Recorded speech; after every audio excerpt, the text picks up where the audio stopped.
Classificação indicativa. Livre para todos os públicos.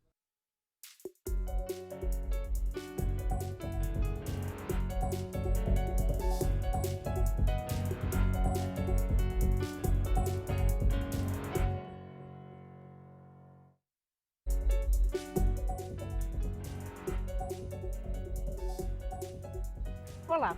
A revisão de benefícios de auxílio-doença e de aposentadorias por invalidez pode gerar uma economia de mais de 4 bilhões de reais aos cofres públicos até 2018. Os números são do governo, que encaminhou para a Câmara um projeto com novas regras para os pagamentos previdenciários e mais rigor em perícias médicas do INSS. Se por um lado a economia é bem-vinda, de outro há o temor que as novas regras penalizem trabalhadores que precisam do auxílio. Como garantir que o rigor das regras não acabe comprometendo direitos dos beneficiários? Esse é o tema desta edição do Câmara Debate. A conversa é com os deputados Jorge Sola, do PT da Bahia, e Pedro Fernandes, do PTB do Maranhão. Eu sou Daniela André e este é um programa da Rádio Câmara e da TV Câmara. Deputados, bem-vindo ao Câmara Debate. Eu vou começar perguntando ao deputado Pedro Fernandes. O senhor foi relator da medida provisória 739, que tinha texto semelhante e acabou expirando o prazo sem ser votada. Por que foi uma estratégia do governo? Por que ela deixou de ser votada e agora um novo projeto? Não, eu acho que nós perdemos tempo aqui na Câmara. Nós tivemos muitos outros projetos na frente, demoramos na decisão do relator, eu já cheguei de última hora para relatar essa Câmara e não deu tempo. E o governo, para suprir isso, apresentou um projeto e está apresentando com urgência constitucional. Deputado Jorge Sola, o senhor acredita que esse modelo de revisão está adequado para garantir que evitar fraudes, mas manter os direitos? Olha, nós ficamos bastante preocupados com esse tipo de situação, porque se por um lado, e eu concordo totalmente com o que você colocou na abertura, por um lado nós precisamos evitar que sejam feitos a aprovação de benefícios de forma irregular, não adequados à situação de saúde do segurado. Por outro lado, nós não podemos fazer com que a restrição do acesso seja tão grande que você prejudique um conjunto de trabalhadores que deveriam gozar desse benefício. Então, nós temos que evitar que medidas sejam tomadas que, ao invés de, digamos assim, regularizar a situação, possam prejudicar os trabalhadores que, em geral, a restrição do acesso prejudica quem mais precisa, né? É bom lembrar também que uma boa parte de benefícios que são considerados inadequados ou irregulares são obtidos por via judicial. Muitas vezes a perícia administrativa nega e o trabalhador recorre à via judicial e consegue obter o benefício. Então, eu acho que a redução da definição de um prazo pré-estabelecido para o fim do benefício, eu sou médico e grande parte das situações é muito difícil para um profissional médico avaliar e dizer, ó, seu auxílio-doença vai até 30 dias, 60, 90 dias. É como se estivesse programando uma alta do benefício antecipadamente. Isso, em algumas situações, é possível, mas em grande parte delas isso não corresponde à possibilidade adequada da identificação durante a perícia médica. Deputado Pedro Fernandes, o senhor concorda? Existe o risco? Na verdade, há temor de muitas pessoas que hoje recebem o benefício, a gente recebeu mensagens aqui no site da Câmara, de que elas tenham o pagamento interrompido sem poder ser atendidas ou sem poder dar um contraditório nessa questão. Primeiro, a medida provisória, nem o projeto, tira direitos, não mexe com direitos. Eu acho que ela tapa uma brecha para evitar oportunismo. Muitas perícias que foram feitas são de prazos indeterminados. Existem muitas pessoas com mais de 2 anos que não voltaram a perícias. Primeiro que não foi dado prazo nem na Justiça e às vezes nem pelo próprio INSS. E também pela estrutura de não acompanhar isso. Agora que fique bem claro que a Previdência nós estamos discutindo há muito tempo. Esse governo que está aí, ele só acelerou essas medidas para cá. Talvez tenham acentuado mais as medidas. Mas esse trabalho nós discutimos no governo Dilma. Eu, na minha bancada do PTB, por várias vezes discuti com o ministro da Previdência do governo passado sobre esses gastos do auxílio doenças, que são muitos, são 23 milhões. Só para você ter uma ideia, As primeiras perícias estão mostrando que 80% estão irregulares. O que essa medida provisória está fazendo é dando um prazo máximo de 120 dias para retornar às perícias. E nós colocamos lá no nosso relatório, quando a medida provisória, quem tiver, a medida provisória já previa, acima de 60 anos não serão submetidos, e eu coloquei, quem estiver acima de 10 anos já com a licença, não precisará mais fazer a perícia, porque foi um erro do governo. Assuma. Por outro lado, nós temos de saber que a Previdência é um regime solidário. Os trabalhadores que estão na ativa pagam pelos trabalhadores que estão ou de licença ou aposentados. Esse é um regime solidário. Qualquer coisa fora disso tem de ser uma assistência com outros recursos. O que nós precisamos não é ter economias, como está sendo dito, mas despesas que não são mais possíveis serem feitas. Veja bem, o rombo da Previdência é muito grande. O que quer se tapar é o buraco. Não quer se tirar direitos de ninguém. Ninguém perderá o seu direito. Aquele aposentado, que tem, aquele encostado que tem o direito à sua licença, será revisto, será mantido. Agora, aquele que fraudou a sua licença, aquele vai ser cortado.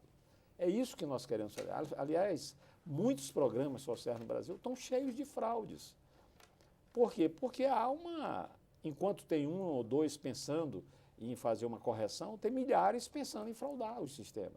E nesse sistema, pelos números que são mostrados para nós na comissão, foram mostrados para nós na comissão, há uma fraude muito grande nas perícias médicas. Então, como nós não temos estrutura, esse projeto está trazendo um bônus aos peritos para cima daquela sua produtividade, quem fizer ter um ganho maior. Deputado Jorge Sola, o senhor concorda com esse modelo? O deputado sugere que essas despesas de auxílio-doença, auxílio-maternidade não sejam pagas pela Previdência. Cria outro fundo. Não seria bem assim. Diria o seguinte, aquele que, por exemplo, está fora da carência, não está... As exceções dessa regra sempre podem ser atendidas de outra maneira. Nós não podemos fazer uma lei para as regras, para as exceções. Tem que fazer para uma regra, não é? Exatamente. Da mesma forma, a gente não pode fazer uma lei para os fraudadores. A gente tem que fazer uma lei para o conjunto dos trabalhadores e evitar a fraude com uma maior apuração administrativa e com maior rigor dos procedimentos. Então, por exemplo, a gente não pode concordar. Eu concordo, por exemplo, que você tenha prazos para reavaliação, prazos regulares, estabelecidos, que a pessoa retorne, seja avaliada uma nova perícia. No entanto, por exemplo, não posso concordar que o trabalhador que ficou desempregado e ele volta a trabalhar, volta à condição de segurado, ele perca todo o tempo para fins de contar a carência e seja prejudicado. Então, são mecanismos que precisam ser ajustados, mas que não podem prejudicar os trabalhadores. Inclusive, vamos deixar claro que o trabalhador que mais precisa não é ele que faz a fraude. Ele, muitas vezes, tem o seu acesso dificultado e é um trabalho também espinhoso. Eu sou médico, tenho muitos amigos médicos peritos, é um trabalho difícil, né? É um trabalho que coloca, muitas vezes, uma contradição muito grande entre a situação de saúde, a base legal a ser estabelecida. E nós não podemos fazer com que esse processo seja um mero processo de redução de gastos. Até porque, no cenário que nós temos aí pela frente, esse debate vai ter que se aprofundar. A discussão da PEC 241, agora no Senado como PEC 55, ela aponta a congelar os recursos de todas as áreas sociais por 20 anos. Nós estamos envelhecendo. A população brasileira está conseguindo viver mais. Com isso também tem impacto sobre a previdência social e tem impacto sobre os afastamentos de saúde. Nós não podemos concordar, como aconteceu recentemente aqui na Câmara, de um deputado dizer que quem está afastado por auxílio-doença são vagabundos. Acho que não foi o tempo que o presidente da República chamava os aposentados de vagabundos. Todos os trabalhadores, até que prove o contrário, ao solicitar um benefício da Previdência Social, ele merece ser avaliado de forma adequada. Por isso, assim, eu concordo com a perícia médica feita de forma regular, com a oportunidade dele ser reavaliado, mas nós não podemos mudar as regras para evitar, de forma administrativa, que um determinado contingente de trabalhadores possa lançar mão do seu benefício, que ele contribuiu, que ele tem direito a usufruir. Deputado Pedro Fernandes, o senhor acha que existe uma alternativa e um equilíbrio para evitar só duas essas coisas. situações? Primeiro, a medida provisória não mexe de maneira nenhuma com o poder do médico de conceder ou não. É a ele que cabe o critério. A medida provisória não diz ao médico que ele não deve conceder. A ele, o critério é dele, de conceder. E eles são especialistas para isso. O que nos falta talvez seja estrutura de maiores números de peritos, por isso o governo quer dar essa produtividade. Uma outra coisa que eu acho que é um mito é dizer que só os pobres que se beneficiam dessas fraudes. Não é verdade. Não, às vezes não é fraude. Umas leis também muito elitizadas e que tutelam muito o cidadão brasileiro. Só para você ter uma ideia, você conhece o Instituto das Inúptas? São filhas de juízes, são filhas de militares que não casaram e podem receber a pensão do pai. Nós acabamos com isso recentemente. Mas será que é justo porque ela é filha e não casou de um coronel ou de um juiz e recebeu o resto da vida? E nós temos provas que tem gente aí que vive há 30 anos com a mesma pessoa, tem filhos, não casaram e continuam recebendo. Então, a sociedade brasileira não pode mais sustentar isso. E veja mais, nós temos de entender que os impostos são pagos pelo cidadão. Se o governo federal faz um empréstimo, quem paga somos nós, não é o governo federal. O que está se querendo aí é se restringir o oportunista do projeto. É isto. Agora, qualquer caso fora disso, uma exceção, eu acho que nós precisamos, e o governo federal tem que tratar isso com o seu serviço social de uma maneira adequada. Veja bem, o trabalhador brasileiro hoje, ele já recebe, e com direito, o seguro-desemprego. O trabalhador brasileiro, o pescador, hoje já recebe o direito de defesa. Mas se a gente olha os números, está muito fraudado. Quem é que contribui com isso? É o FAT. Que é o FAT? É o Fundo de Amparo ao Trabalhador. Então, nós precisamos proteger isso. Como nós vamos proteger? Já existe todo um mecanismo legal do governo, dos trabalhadores, está fiscalizando isso, mas há muita fraude. Há muita fraude. Agora mesmo descobriram em Brasília quantos mil pescadores fraudulentos recebendo pelo FAT. Recebendo de quem esse dinheiro? Não é recebendo meu, mas recebendo do trabalhador, do mais fraco, que contribui com o FAT. Então, o que o governo está querendo, e não é esse governo, o governo Dilma, no Levi e no Barbosa, já estavam pensando, nós tivemos aqui com os ministros, precisamos mexer que só essa despesa do auxílio-doença é de 23 bilhões. É muito dinheiro. Então, são medidas que nós precisamos e vamos enfrentar. O que vai ser mais difícil não é esse auxílio-doença. O que vai ser mais difícil é uma discussão justa da reforma da Previdência, que nós precisamos enfrentar isso. Deputados, nós vamos fazer uma pequena pausa, na volta a gente continua o debate.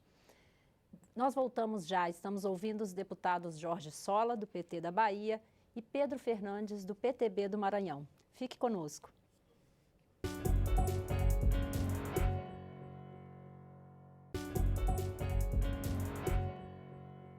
Câmara Debate está de volta. Hoje nós estamos conversando sobre novas regras para os benefícios da Previdência Social com os deputados Jorge Sola, do PT da Bahia, e Pedro Fernandes, do PTB do Maranhão. Deputado Jorge Sola, qual o caminho para se ter esse equilíbrio entre uma perícia rigorosa, regras rigorosas e manter o benefício para os segurados? Então, eu acho que é importante, nos debates dos benefícios sociais, previdenciários ou não, a gente separar políticas de contenção de gastos do governo de políticas de aperfeiçoamento dos mecanismos administrativos para concessão de benefícios. E eu acho que o grande problema é que termina misturando. Então, não é por acaso que você vê o governo golpista querendo reduzir os direitos da CLT, querendo reduzir os direitos previdenciários, querendo aumentar o tempo de contribuição, querendo reduzir o acesso a um conjunto amplo de medidas. Vamos conter gasto? Então, corte os cargos. Não disseram que ia cortar cargos? Em vez de cortar cargos, aumentaram. Conseguiram a maravilha de reduzir o número de ministérios e aumentar o número de cargos. Ao contrário do que disseram que ia fazer. Só aí dá uma boa economia. Segundo, parem de fazer tanta viagem com o jatinho da FAB. Entrei com requerimento cobrando. É um negócio escandaloso. Os ministros do governo golpista, para cima e para baixo, usando o jato da FAB, sem inclusive discriminar o destino. 240, 250 viagens sem identificar o destino. O negócio também é uma farra escandalosa. Então, assim, isso são medidas de contenção de gastos. Agora, enfrentar a questão dos direitos e benefícios não pode ser visto como contenção de gastos. tem que ser visto, eu concordo com o deputado, tem que ser visto como um aperfeiçoamento da capacidade do Estado de bem-estar social e atender o cidadão que precisa, evitar fraude. Agora, você não pode chegar e dizer assim, ó, não vou dar mais acesso a quem, por exemplo, estava desempregado e voltou ativa porque alguns burlaram. Não. Nós estamos lidando com milhares e milhares de trabalhadores. E aí eu concordo também, não é a exceção da fraude que vai desvirtuar o acesso de quem precisa ao benefício. Afinal, o trabalhador contribuiu. Se ele hoje tem um problema de saúde e precisa ser afastado, ele tem que ter direito a ser avaliado, ter a perícia médica adequadamente estabelecida e o seu benefício assegurado quando de direito. Deputado Pedro Fernandes, esse é uma das polêmicas, um dos pontos polêmicos é a questão da carência. O trabalhador, depois de sair do sistema, ao retornar, ele tem uma carência de 10 meses. Isso não pode gerar problemas, impactos, principalmente para as mulheres? E no cenário de desemprego que nós temos hoje... Veja bem, hoje nós temos aí a garantia do seguro-desemprego que já dá 4 meses, né? Pode haver essa colaboração. Eu acho que é um tema que a gente pode discutir, né? O problema é que a gente pode criar outros mecanismos para o Estado atender essas exceções e não fazer isso como regra, porque senão vai ter o oportunismo. Mas eu queria aproveitar aqui a carona do deputado Sola e dizer o seguinte, nós precisamos dar cortes em outras áreas, é preciso que faça isso. E o meu partido, que é um partido de exemplo, que é o PTB, que exemplo que eu digo assim, com CLT, com uma série de coisas, nessa farra das passagens, o meu ministro, Ronaldo Nogueira, não anda de avião, no jatinho, ele anda de avião de carreira. Tanto é que está aí, 0, né? Ele apresentando. Eu acho que os outros ministros precisavam imitar o PTB nessa questão, porque nós precisamos dar exemplos. Outro dia, Sola, eu estive numa reunião num ambiente judicial, e eu dizia para eles lá, eu imaginava que vocês iam me criticar aqui sobre o auxílio residência que eu recebo. Mas que nada, vocês pediram foi para vocês. E o Ministério Público, em vez de me criticar, pediu também para eles. Quer dizer, num país onde o salário mínimo é de 890, nós damos para quem ganha acima de 30 mil reais um auxílio de 4.500 reais. Isso aí é uma imoralidade, não é? Então, nós precisamos cortar. Concordo perfeitamente que nós precisamos cortar. Os salários do judiciário terminam sempre extrapolando muito tempo. Muito, né? Mas nós precisamos aí, com certeza, dar uns cortes para evitar oportunistas. Nessa questão dos 10 meses de carência, está muito na questão do cálculo atuarial, né? Para evitar o oportunismo. Mas eu acho que cabe uma discussão e o governo, de qualquer maneira, amparar esses trabalhadores, que já ampara também. A saúde, ela é para todos, ela é universal e de graça para todos, está lá na nossa Constituição. A manutenção também deve ser dada para a gestante, com certeza. Deputado, outra preocupação que houve na comissão mista, que analisou a medida provisória, que terminou não sendo votada pelo plenário, né? Uma preocupação dos deputados era no caso de acidentes de trabalho. Pode haver algum comprometimento no atendimento desses trabalhadores? Eu não vejo assim, mas cabe uma discussão. O que não veio na medida provisória e nós acrescentamos e agora veio no projeto foi sobre auxílio reclusão. Na lei anterior, auxílio reclusão é comparado ao auxílio morte e para mim não é igual. Na morte é uma vítima, não é? No reclusão não é vítima, sempre ele é o algoz. Então nós separamos e não colocamos, porque lá tem o seguinte, não tem nem carência, bastava um mês, ele ia para R$ 1.200. Eu estou limitando isso, estou dando também 18 meses, é para discutir, a comissão aprovou, e estou dando 70% daquilo que seria do auxílio-morte, porque senão há também oportunismo nessas questões do auxílio-reclusão.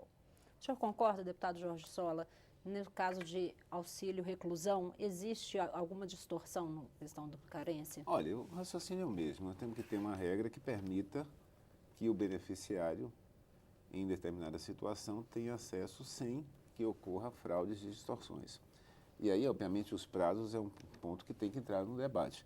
Minha maior preocupação em relação aos prazos de carência é que nós estamos vivendo um momento de alto desemprego.